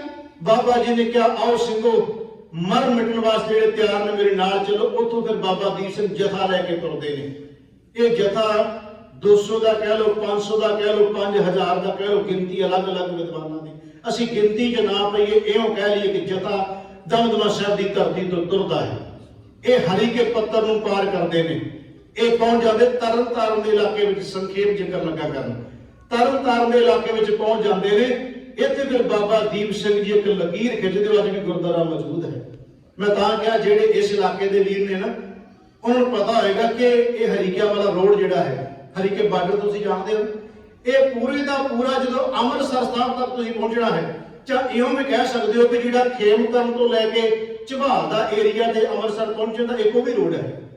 ਇਹ ਜਿਹੜੀਆਂ ਸੜਕਾਂ ਨੇ ਤੁਸੀਂ ਜਾਓਗੇ ਨਾ ਅੱਜ ਵੀ ਜਦੋਂ, ਤੇ ਥਾਂ ਥਾਂ ਤੇ ਤੁਹਾਨੂੰ ਪਿੰਡਾਂ ਵਿੱਚ ਜਾਂ ਸੜਕ ਦੇ ਲਾਗੇ ਜਾਂ ਪਿੰਡਾਂ ਵਿੱਚ ਸ਼ਹੀਦਾਂ ਦੇ ਬਹੁਤ ਅਸਥਾਨ ਮਿਲਦੇ। ਇਹਦਾ ਮਤਲਬ ਬਹੁਤ ਸ਼ਹੀਦ ਹੋਏ ਸਿੱਖ ਉੱਥੇ ਇਸ ਇਲਾਕੇ ਵਿੱਚ। ਇਹ ਵੈਸੇ ਤਾਂ ਮੈਂ ਅੱਗੇ ਵੀ ਜ਼ਿਕਰ ਕੀਤਾ ਸੀ ਵੀ ਇਸ ਇਲਾਕੇ ਦੇ ਵਿੱਚ ਜਿੰਨੇ ਵੀ ਨਾਮਵਰ ਸਿੱਖ, ਚਲੋ ਨਾਮਵਰ ਮੈਂ ਸ਼ਬਦ ਵਰਤ ਰਿਹਾ, ਵੈਸੇ ਸਾਰੇ ਸਿੱਖ ਗੁਰੂ ਵਾਸਤੇ ਸਭ ਬਰਾਬਰ ਹੀ ਨੇ, ਪਰ ਮੈਂ ਤਾਂ ਕਹਿ ਰਿਹਾ ਜਿੰਨੇ ਵੀ ਅਸੀਂ ਜਿਨ੍ਹਾਂ ਦਾ ਮੇਨ ਜ਼ਿਕਰ ਆਉਂਦਾ ਹੈ, ਨਵਾਬ ਕਪੂਰ ਸਿੰਘ ਵਰਗ ਹੋ ਗਿਆ, ਸੁੱਖਾ ਸਿੰਘ ਮਾੜੀ ਕੰਬੋ ਹੋ ਗਿਆ, ਭਾਈ ਤਾਰਾ ਸਿੰਘ ਵਾਹ ਹੋ ਗਿਆ, ਭਾਈ ਤਾਰੂ ਸਿੰਘ ਕੂਲਾ ਹੋ ਗਿਆ, ਬਾਬਾ ਬੁੱਢਾ ਜੀ ਦੀ ਅਸਥਾਨ ਬੀੜ ਸਾਹਿਬ ਹੋ ਗਿਆ, ਬਾਬਾ ਦੀਪ ਸਿੰਘ ਪੋਵਿੰਡ ਹੋ ਗਿਆ। ਇਹ ਸਾਰੇ ਸਿੱਖ ਜਿਹੜੇ ਨੇ ਇਹ ਇੱਕ ਹੀ ਸੜਕ ਦੇ ਉੱਤੇ ਇਹਨਾਂ ਦੇ ਸਾਰੇ ਲਾਗੇ ਪਿੰਡ ਆ ਜਾਂਦੇ ਨੇ। ਸਾਧ ਸੰਗਤ ਜੀ ਲਕੀਰ ਖਿੱਚੀ ਗਈ ਤਰਨ ਤਾਰਨ ਦੀ ਧਰਤੀ ਤੇ। ਲਕੀਰ ਖਿੱਚ ਕੇ ਬਾਬਾ ਦੀਪ ਸਿੰਘ ਨੇ ਕਿਹਾ ਅਜੇ ਵੀ ਮੌਕਾ ਹੈ, ਜਿਹੜੇ ਆਪਣੇ ਆਪ ਨੂੰ ਪਿਆਰ ਕਰਦੇ ਹੋ ਲੀਕ ਤੋਂ ਨਾ ਟੱਪਿਓ ਜੇ, ਜਿਹੜੇ ਗੁਰੂ ਨੂੰ ਪਿਆਰ ਕਰਦੇ ਹੋ ਲੀਕ ਟੱਪ ਜਾਇਓ ਜੇ। ਇਤਿਹਾਸ ਗਵਾਹ ਹੈ, ਇੱਕ ਵੀ ਸਿੱਖ ਨਹੀਂ ਜਿਹਨੇ ਲੀਕ ਨਾ ਟੱਪੀ ਹੋਵੇ, ਸਾਰੇ ਛਾਲਾ ਮਾਰ ਕੇ ਲੀਕ ਟੱਪ ਗਏ। ਜਦੋਂ ਲੀਕ ਟੱਪਦੇ ਨੇ ਸਾਰੇ ਸਿੱਖ ਬਾਬਾ ਦੀਪ ਸਿੰਘ ਵੇਖਦੇ ਪਏ ਨੇ, ये गुरु की रहमत लै रहे हो, तुसीं गुरु की बख्शिश लै रहे हो। फिर गोलवड़ के मैदान में घमसान का युद्ध होता है। इतों फिर साध संगत जी जंग चलदिया चलदिया टाला सब गुरुद्वारा जिहड़ा आ जाता उत्थों तक पहुँच जाती है। बाबा नौर सिंह का स्थान तुसीं देखिया होना, जिहड़ी सड़क ते जगह बनी है ना गुरुद्वारा, वो बाबा दीप सिंह का नहीं है। ਚੱਬੇ ਦੇ ਲਾਗੇ ਜਦੋਂ मैं जिक्र कर लगा, वो बाबा नौद सिंह जी की जगह है, उन्होंने स्थान है। वो भी बाबा दीप सिंह तो पहला शहीद हो गए सन। पहला का मतलब इस जंग में ही जो बाबा दीप सिंह जी जा रहे हैं हरिमंदिर साहब को आजाद करवाने में, बाबा नौद सिंह शहीद हो जाते हैं। इधर जबरदस्त खान, अमान खान, जकूब खान, जहान खान, ये सारे जिहड़े ने ये शासक जी एक पूरा काफिला बना के बड़ी गिनती च फौज लैके आ रहे, एक दूजे को फिर सिंह ललकारते हैं। बलवंत सिंह ने जबरदस्त खान को ललकारिया, उन्हें कहा नाम बड़े रलते हैं अपने, तेरा नाम जबरदस्त खान आ, तेरे नाम में भी बड़ी बड़ी ताकत है, तो मेरा नाम बलवंत सिंह है। उन्हें कहा आप दोवें हथ दो हथ करिए, इन्होंने दोनों के मुकाबले होंगे तो शहीद हो जाता है बलवंत सिंह। इस तरह साध संगत जी बाकी सिंह जिहड़े ने, चलो बहुत गिनती सिखा की भावें नहीं लिखी, दयाल सिंह का जिक्र आता है, इस तरह बाबा नौ सिंह का जिक्र आता है, बलवंत सिंह का जिक्र आता है, कुछ गुरसिखा दे। बाबा दीप सिंह जी आउ लाउंदे हुए जकूब खान इन्हां दे हत्थों मारिया जाता है, जहान खान बाबा दीप सिंह के हत्थों मारिया जाता है, अमान खान की बाबा दीप सिंह नाल टक्कर होंदी है। कुछ विद्वानों ने जहान खान का नाम लिया, कुछ अमान खान, कहते चलो खैर असीं जे नामां च भी ना पाइए, गल ते ये जिहड़े आए सी अपने आप को बलवान समझदे होया बाबा दीप सिंह के खंडे के रोक ना सकिया कोई भी। तुसीं देखो गुरमुखो, ये 75 साल की उम्र थोड़ी नहीं होंदी, आपां अंदाजा ला के वेखीए जरा, उस उम्र दे विच जाके 34-35 साल के गभरू नूं वंगारना कोई छोटी जी गल है। उहदी उम्र इन्नी क मंनदे ने विद्वान, वो 35-36 साल का मंनदे ने भी इन्नी उम्र का सी जिहड़ा बाबा दीप सिंह नाल लड़िया। चलो जे असीं इस नूं इउं भी मन्नीए, इस तरह इस ढंग नाल लै लईए भी चलो आपां जे सांझी वालता की गल करते हैं, क्योंकि आखिरकार तो वह भी बंदा सूरमा तो सी ना, ये तो मनना ही पऊ ना, बहादुर तो वह भी है ही ना, बलवान है, सूरमा योद्धा है। तो बाबा दीप सिंह को वगारते, बाबा दीप सिंह को अगों वगारते, एक दूजे को वगारते हैं, जब कि उन्होंने पता कि बाबा दीप सिंह के खंडे के टिकता कोई नहीं, जोड़ा आया बस छुट्टी होता बाबा थले उन्होंने। फिर आमो सामने सूरमे होंगे ने बाबा दीप सिंह का, तो फिर इन्होंने दोनों के वार चलते हैं। बड़ा लंबा समा दोनों जाने घमसान का युद्ध होता इन्हों का। आखिरकार टाइम आ जाता जो दोनों जाने कट्ठा वार, इकट्ठा वार दोनों जाने का होर भी होया सी, ते इन्हां दा भी कट्ठा वार हुंदा है। कट्ठे वार दे विच बाबा दीप सिंह ते जिहड़ा अमान खां कह लो जां जहान खां कह लो, इन्हां विचों इन्हां दा सांझे वार नाल सिर लै जांदे। इत्थे ज्ञानी ज्ञान सिंह हुणां दे मुताबिक वो बाबे शहीदा जी नूं अस्थान सी कहने चाटी पिंड, वो शहादत उत्थे मनदे हैं। बाकी विद्वानां दा जिथे कि टाला साहब है, उस तो तुसीं कह लो कि कुछ मील उरे चाटी पिंड अपने तो जिहड़ा अस्थान है बाबे शहीदा जी नूं असीं कहने, उत्थों उरे मनदे ने। खैर असीं चलो उन्हां बरीकियां च नहीं पैना, आपां ते गल ये लैनी उस सूरमे ने जिहड़ा बचन कीता सी दमदमा साहिब दी धरती ते कि महाराज धन गुरु गोबिंद सिंह सच्चे पातशाह तुहाडे चरनां च रह के सिੱਖੀ दी दात कमाई, तुहाडे कोलों खंडे बाटे दी पौल लई, महाराज तुसीं मैनूं सेवा दित्ती, गुरु ग्रंथ साहिब जी दी बाणी दी 4 उतारे कीते ते एक अरबी विच उतारा करके अरब देश नूं भेजिया सी। महाराज तुसीं ओह भी सेवा मेरे तो हत्थ रख के लै लई। अज वाली सेवा भी धन गुरु गोबिंद सिंह तुसीं लै रहे हो, गुरु रामदास तुसीं लै रहे हो, ये अरदास करके तुरे सन। समा आया ये 11 नवंबर ते साध संगत जी सन 1757 की घटना है, जो बाबा दीप सिंह जी शहादत का जाम पी जाते हैं। बाबा दीप सिंह की शहादत तो बाद खालसा पंथ के अंदर फिर इहो जिहा रोह जागदा है कि साध संगत जी फिर खालसा पंथ एक बार फिर कामयाब होता, उठ खड़े ने सिख, फिर इहो जिहे मुकाबले करते हैं। वो बड़ा घंडूका आवाज वापरता है। फिर समा आता है पंथ नूं अपना राज भाग भी मिलता है। बदकिस्मती असीं अपना राज भाग थोड़े समय च गवा भी लिया, अपनियां कमजोरियां करके, अपनियां घाटां करके, खुद गर्जियां करके। ਜਿਨ੍ਹਾਂ ਨੇ 100 ਸਾਲ ਤੇਗ ਵਾਹ ਕੇ ਸਾਨੂੰ ਕੁਝ ਲੈ ਕੇ ਦਿੱਤਾ ਸੀ, ਅਸੀਂ ਕੁਝ ਸਾਲਾਂ ਵਿੱਚ ਸਾਰਾ ਕੁਝ ਬਰਬਾਦ ਕਰ ਦਿੱਤਾ, ਗੁਰੂ ਤੋਂ ਟੁੱਟ ਕੇ ਤੇ ਆਪਣੀਆਂ ਖੁਦਗਰਜ਼ੀਆਂ ਕਰਕੇ। ਅੱਜ ਵੀ ਜਦੋਂ ਸਿੱਖ ਖੁਦਗਰਜ਼ੀਆਂ 'ਚ ਬਣ ਜਾਏਗਾ, ਉਦੋਂ ਸਾਡੇ ਨੁਕਸਾਨ ਹੋਣਗੇ। ਜਦੋਂ ਗੁਰੂ ਨੂੰ ਸਮਰਪਿਤ ਰਹਾਂਗੇ, ਦੁਨੀਆ ਤੇ ਕੋਈ ਤਾਕਤ ਜਿਹੜੀ ਸਿੱਖਾਂ ਨੂੰ ਝੁਕਾ ਸਕੇ ਤੇ ਮਲੀਆ ਮੇਟ ਕਰ ਸਕੇ, ਕਿਉਂਕਿ ਗੁਰੂ ਗੋਬਿੰਦ ਸਿੰਘ ਦਾ ਸਾਜਿਆ ਪੰਥ ਹੈ, ਗੁਰੂ ਗੋਬਿੰਦ ਸਿੰਘ ਦਾ ਸਾਜਿਆ ਖਾਲਸਾ ਹੈ। ਇਹ ਇੱਕ ਵੀ ਦੋ ਵੀ ਰਹਿ ਜਾਂਦੇ ਸਨ ਨਾ, ਕਿ ਨੂਰ ਦੀ ਦੇ ਲਾਗੇ ਜਾ ਕੇ ਉਹ ਟੈਕਸ ਲਾਉਣਾ ਸ਼ੁਰੂ ਕਰ ਦਿੰਦਾ। ਗਰਜਾ ਸਿੰਘ, ਬੋਤਾ ਸਿੰਘ, ਦੋ ਜਾਣੇ ਖਲੋਗੇ ਕਹਿੰਦੇ ਸੀ ਟੈਕਸ ਲਾ ਦਿੱਤਾ, ਜਿੰਨੇ ਲੰਘਣਾ ਹੈ ਉਹ ਖਾਲਸੇ ਨੂੰ ਟੈਕਸ ਦੇ ਕੇ ਜਾਵੇ। ਦੋ ਜਾਣੇ ਸਿਰਫ, ਕਿਆ ਜੀਵਨ ਸਿੱਖਾਂ ਦਾ। ਦੋ ਜਣੇ ਕਿਆ ਰਾਜ ਕੰਮ ਕਰਦਾ ਸੀ। ਤੇ ਅੱਜ ਏਡੀ ਵੱਡੀ ਗਿਣਤੀ ਚੋਂ ਕੇ ਫਿਰ ਅਸੀਂ ਕਹਿੰਦੇ ਆ ਵੀ ਸਾਨੂੰ ਮਾਰਾਂ ਪੈ ਰਹੀਆਂ, ਮਾਰਾਂ ਦੇ ਕਾਰਨ ਸਾਡੀਆਂ ਆਪਣੀਆਂ ਕਮਜ਼ੋਰੀਆਂ ਨੇ। ਗੁਰੂ ਕਿਰਪਾ ਕਰੇ ਇਹੋ ਜਿਹੇ ਸਿੱਖ ਗੁਰੂ ਨੂੰ ਸਮਰਪਿਤ ਸੀ ਤੇ ਕੋਈ ਕਿੰਤੂ ਨਹੀਂ ਸੀ ਗੁਰੂ ਦੇ ਉੱਤੇ ਕਰਦੇ। ਅੱਜ ਜਿੰਨੀਆਂ ਤਰਕਾਂ ਗੁਰੂ ਉੱਤੇ ਤੇ ਸਿੱਖਾਂ ਤੇ ਅਸੀਂ ਕਰਦੇ ਆ ਨਾ, ਵਾਹਿਗੁਰੂ ਸਾਨੂੰ ਬਚਾ ਲੈ, ਅਸੀਂ ਤਰਕਵਾਦੀ ਜ਼ਿਆਦਾ ਹੋ ਗਏ ਤੇ ਵਿਸ਼ਵਾਸ ਪਾਤਰ ਬਹੁਤ ਘਟ ਗਏ। ਉਹ ਭਰੋਸੇ ਨਹੀਂ ਰਹੇ, ਉਹ ਸਿੱਧਕ ਨਹੀਂ ਸਾਡੇ ਰਹੇ। ਗੁਰੂ ਗੋਬਿੰਦ ਸਿੰਘ, ਚਲੋ ਮੈਂ 2 ਮਿੰਟ ਤੁਹਾਡੇ ਲੈ ਲਗਾ, 5 ਤੀਰ ਦਿੰਦਾ ਬਾਬਾ ਬੰਦਾ, ਦਿੰਦੇ ਨੇ 5 ਤੀਰ ਬਾਬਾ ਬੰਦਾ ਸਿੰਘ ਬਹਾਦਰ ਨੂੰ।